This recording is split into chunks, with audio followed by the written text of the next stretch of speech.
Assalamualaikum warahmatullahi wabarakatuh. Perkenalkan, nama saya Devita Eka Safitri, NIM 202111321, Prodi Hukum Ekonomi Syariah kelas 2I.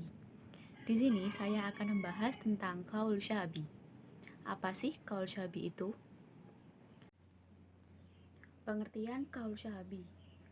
Pengertian qaul. Menurut bahasa, kata qaul adalah masdar dari qola yaqulu qaulan, yang berarti al-kalam, yaitu ucapan dan perkataan. Menurut istilah adalah semua lafaz yang diucapkan oleh manusia, baik dalam bentuk sempurna atau tidak. Pengertian sahabi. Menurut bahasa, kata sahabi dalam bahasa Arab sebagaimana disebutkan dalam Al-Misbah Al-Munir, yaitu penglihatan, duduk bersama, dan bergaul. Menurut istilah adalah sahabat, kawan, atau teman, atau orang yang bertemu dengan Nabi Muhammad SAW dan dalam keadaan mukmin dan meninggalkan dalam keadaan mukmin. Sehingga dapat disimpulkan bahwa qaul sahabi adalah pendapat yang disampaikan sahabat tanpa menyandarkan kepada Rasulullah SAW dan tidak memiliki hukum marfu. Qaul sahabi menurut para ulama. Dr. Mustafa Daib Al-Buka mengistilahkan qaul as-sahabi dengan mazhab sahabi, yaitu segala hal yang sampai kepada kita dari salah seseorang sahabat Rasul, baik berupa fatwanya atau ketetapannya dalam permasalahan yang berkaitan dengan syariat, yang tidak terdapat dalam nas-nas Al-Quran dan As-Sunnah, dan belum ada ijma' dalam permasalahan tersebut. Menurut Imam Syafi'i, qaul syabi adalah fatwa-fatwa yang dikeluarkan oleh sahabat Nabi Muhammad SAW yang menyangkut hukum masalah-masalah yang tidak diatur di dalam nas, baik Al-Quran maupun As-Sunnah. Dasar hukum qaul sahabi. Dasar hukum qaul sahabi yaitu di dalam surat Al-Hasyr ayat 2, yang artinya, dan ambillah pelajaran dari peristiwa itu, wahai orang-orang yang berakal fikiran serta celik mata hatinya.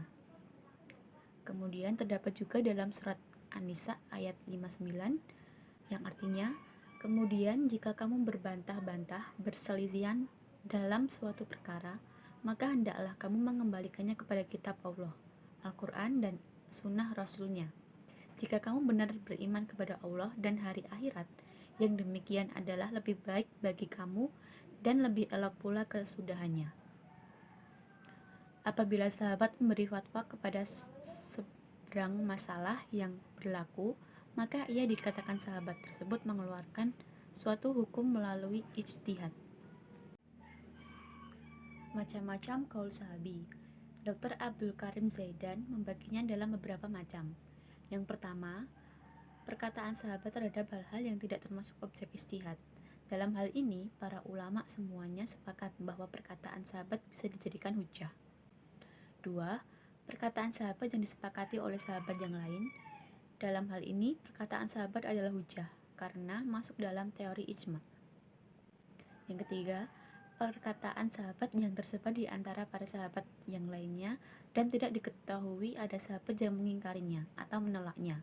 Dalam hal ini pun bisa dijadikan hujjah, karena ini merupakan ijma' sukuti bagi mereka yang berpendapat bahwa ijma' sukuti bisa dijadikan hujjah. Yang keempat, perkataan sahabat yang berasal dari pendapatnya atau ijtihadnya sendiri. Qaul ashabi yang seperti inilah yang menjadi perselisihan di antara para ulama mengenai keabsahannya sebagai hujjah dalam fikih Islam. Yang kelima, perkataan khulafaur rasyidin dalam sebuah permasalahan. Dalam hal ini, para ulama sepakat untuk menjadikannya hujjah. Dan yang keenam, perkataan seorang sahabat yang melandaskan pemikirannya dan bertentangan oleh sahabat yang lainnya. Dalam hal ini, sebagian ulama berpendapat bahwa perkataan sahabat ini tidak bisa dijadikan hujjah.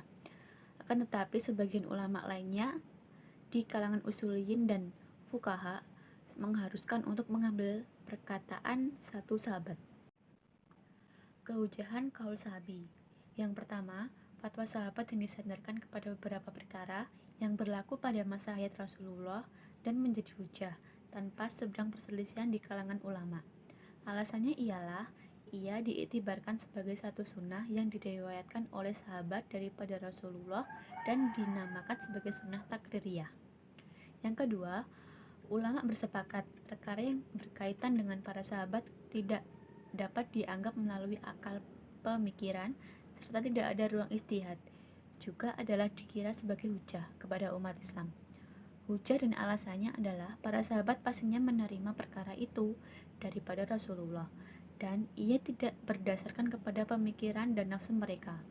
Misalnya, pandangan daripada para ulama mazhab Hanafi meriwayatkan daripada Ibnu Mas'ud yang menyatakan mengenai tempo seorang wanita dalam keadaan haid yang paling singkat adalah selama 3 hari.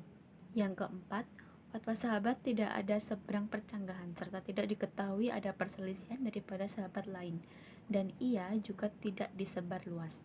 Alasannya ialah dengan tidak adanya percanggahan dalam kalangan sahabat menunjukkan ia kukuh serta dikira sebagai ijma' para sahabat. Yang kelima, fuqaha juga bersepakat tentang hujah mengenai sahabat dalam perkara yang tidak dapat difahami melalui pikiran dan ijtihad. Allah memuji al-sahabi dan orang-orang yang mengikuti mereka sebagai ihsan. Asas kepada pujian ini ialah apabila pandangan atau ijtihad sahabat dijadikan sebagai rujukan. Ikhtilaf ulama dalam kehujahan qaul sahabi. Ulama yang setuju dengan qaul sahabi untuk menjadi hujah ialah Imam Malik, Ar-Razi, Hanafiyah, Syafi'i atau qaul qadim, Ahmad bin Hambal atau pendapat terkuat.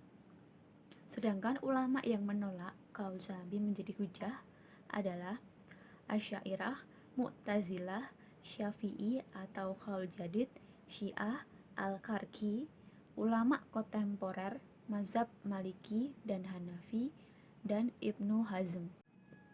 Contoh qaul sahabi. 1. Fatwa Abu Bakar saat memerangi pembangkang zakat. Beliau mengatakan, "Demi Allah, sungguh saya perangi orang yang membedakan antara salat dan zakat, karena zakat adalah harta. Demi Allah, apabila mereka menghalangi dengan sebenarnya atau zakat, yang mana mereka dulu memberikan kepada Rasulullah, maka sesungguhnya aku akan perangi yang menghalangi tersebut." Yang kedua, pengumpulan dan pencatatan Al-Quran oleh Abu Bakar atas usul Umar bin Khattab setelah beberapa penghafal Al-Quran banyak yang syahid di medan perang. Yang ketiga, ketika Umar bin Khattab membahas tentang orang yang terbunuh dan pembunuhan itu dilakukan lebih dari satu orang, maka semua pelaku pembunuhan itu dikenai qisas. Yang keempat, talak 3 yang diucapkan sekaligus pada satu waktu dianggap sebagai talak yang tidak mungkin rujuk.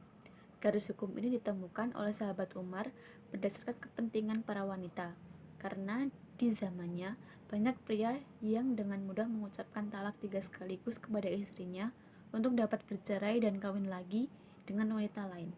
Tujuannya adalah untuk melindungi kaum wanita dari penyalahgunaan hak talak dan berada di tangan pria. Yang kelima, penambahan jumlah rakaat salat tarawih oleh Umar bin Khattab dan dilakukan secara berjamaah di bulan Ramadan.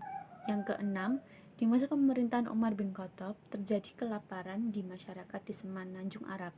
Dalam keadaan masyarakat ditimpa oleh bahaya kelaparan karena paceklik, ancaman hukuman potong tangan terhadap pencuri tidak dilaksanakan oleh Umar. Ini berdasarkan pertimbangan keadaan darurat dan kemaslahatan masyarakat. Yang ketujuh, penambahan azan salat Jumat dan penyebaran Al-Quran yang bermushaf Utsmani pada masa Khalifah Utsman bin Affan. Yang kedelapan, pendapat Ali bin Abi Thalib dan Zaid bin Sabit tentang kakek tidak mendapatkan harta warisan sebagaimana ayah. Yang kesembilan, fatwa Siti Aisyah yang menjelaskan batas maksimal kehamilan seseorang perempuan selama 2 tahun. Ia mengungkapkan, anak tidak berada di dalam perut ibunya lebih dari 2 tahun. Yang ke-10, fatwa Anas bin Malik yang menerangkan tentang masa minimal wanita haid selama 3 hari. Nah, bahwa penjelasan tersebut dapat disimpulkan bahwa Pada dasarnya, mayoritas ulama Hanafi, Maliki, Syafi'i, dan Hambali menjadikan kaul sahabi sebagai salah satu sumber istinbat ahkam dengan berbagai pertimbangan, yaitu para sahabat adalah orang yang lebih dekat kepada Rasulullah dibanding dengan orang lain.